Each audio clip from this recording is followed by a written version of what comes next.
حضرت جنید بغدادی دجلہ کے کنارے جا نکلے اور آپ کے شاگرد بھی تھے آپ کے ساتھ، تو وہاں بہلول ملے۔ بہلول ایک مجذوب تھے، تو کہا کہ چلیے ان سے زیادہ بات کرتے ہیں۔ تو شاگردوں نے کہا یہ تو ایک دیوانہ شخص ہے اور آپ اس سے کیا ملیں گے؟ آپ اتنے پڑھے لکھے عالم اور اتنے بڑے فقیہ اور صوفی، اور ایک دیوانے شخص سے آپ ملیں گے؟ دنیا اس کو دیوانہ کہتی ہے، بہلول دیوانہ۔ لیکن سعدی بولے کہ سعدیہ نزدیک رائے عاشقاں، خلق مجنو نند و مجنو عاقل است، کہ اصل تو عاقل یہ لوگ۔ تو خیر حضرت جنید بغدادی گئے اور بہلول کو سلام کیا، کہا کہ آپ کون ہیں؟ تو کہا میں جنید بغدادی ہوں۔ تو کہا کیا کرتے ہیں؟ کہا کہ میں پڑھنے پڑھانے کی ذمہ داریوں میں لگا ہوں۔ تو آپ نے فرمایا کہ کھانے کے آداب جانتے ہو؟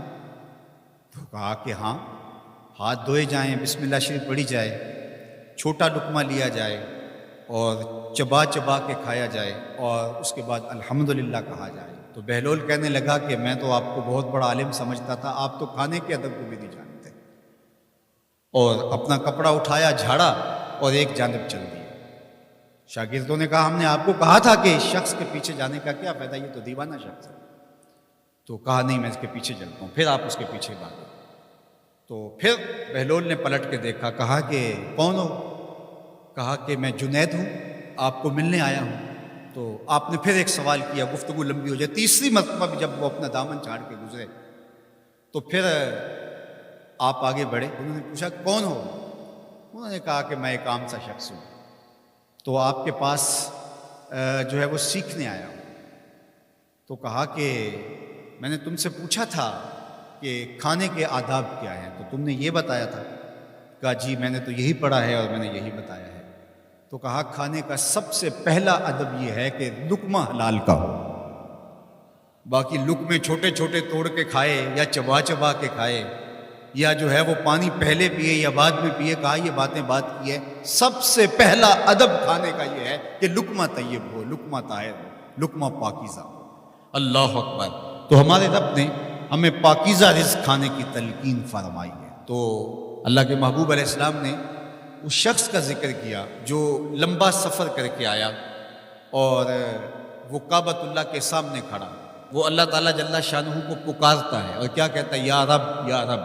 اشعث اغبر، اس کے بال بکھرے ہوئے ہیں اور اس کا لباس پھٹا ہوا ہے، پراگندہ سی حالت ہے، اور اللہ کے گھر کے سامنے کھڑا ہے، لمبے لمبے ہاتھ کر کے دعا مانگ رہا ہے، یا رب اے میرے اللہ، اے میرے اللہ۔ لیکن فرمایا وَمَطْعَمُهُ حَرَامٌ وَمَشْرَبُهُ حَرَامٌ وَمَلْبَسُهُ حَرَامٌ وَغُذِّيَ بِالْحَرَامِ فَأَنَّىٰ يُسْتَجَابُ لِذَٰلِكَ۔ فرمایا کہ اس نے جو کھایا ہے وہ حرام کا ہے، اس نے جو پیا ہے وہ حرام کا ہے، اس نے جو لباس پہنا ہے وہ حرام کا ہے۔ فرمایا اس کو جو غذا دی گئی ہے وہ غذا حرام کے مال سے اسے حاصل ہوئی تھی۔ فرمایا فَأَنَّىٰ يُسْتَجَابُ لِذَٰلِكَ۔ فرمایا مجھے بتاؤ کہ اس کی دعائیں کیسے قبول ہوں گی۔ وہ کعبۃ اللہ کے پردے کو تھام کے کھڑا ہے، ملتزم سے لپٹ کے رو رہا ہے، وہ حتیم میں کھڑا ہے، وہ کعبہ کے اندر بھی چلا گیا، کعبہ کی چھت پہ سقف بیت اللہ پہ بھی کھڑا ہے، مطاف میں کھڑا ہے، وہ حجر اسود کے ساتھ لپٹ کے دعائیں مانگ رہا ہے، مقام ابراہیم کے پاس کھڑا ہو کے دعائیں مانگ رہا ہے۔ یمد یدہ، اس کے ہاتھ لمبے لمبے ہیں، یا رب کے کلمات اس کی زبان پہ ہیں، اور اشعث اغبر، غبار آلودہ بکھرے ہوئے اس کے بال ہیں، اور حالت پراگندہ ہے کہ کسی کو گزرتے ہوئے بھی ترس آ جائے، اور اللہ کے گھر میں کھڑا ہے تو وہ کیوں نہیں معاف کرے گا؟ لیکن فرمایا مطعمہ حرام ومشربہ حرام وملبسہ حرام وغذی بالحرام، اس کا کھانا پینا لباس اور غذا حرام کی تھی۔ فأنیٰ یستجاب لذالک، اس کی دعائیں کیسے قبول ہوں گی؟ بلکہ علماء نے لکھا کہ جو شخص حرام کمائی کھاتا ہے اس کی اپنی دعائیں تو قبول نہیں ہوتی، نیک لوگوں کی دعاؤں سے بھی اس کا حصہ نکال دیا جاتا ہے۔ جب اللہ کے بندے اولیاء کاملین دعائیں مانگتے ہیں اور وہ پوری امت کے لیے، پوری قوم کے لیے مانگ رہے ہوتے ہیں، لیکن اس شخص کا حصہ نکال دیا جاتا ہے جس کا رزق پاکیزہ نہیں ہے۔ اس لیے رزق کی پاکیزگی یہ بہت اہم ہے۔ رومی علیہ الرحمہ فرماتے ہیں کہ اگر تمہارا رزق پاک ہوگا، تمہارا رزق ستھرا ہوگا، تمہارے سینے میں معرفت کا نور پیدا ہوگا، اور اگر تمہارے سینے میں غل، غش اور حسد، بغض، کینہ اور نفرتیں پیدا ہو رہی ہیں تو پھر تم غور کرو کہ تمہارے رزق میں کوئی مسئلہ ہے۔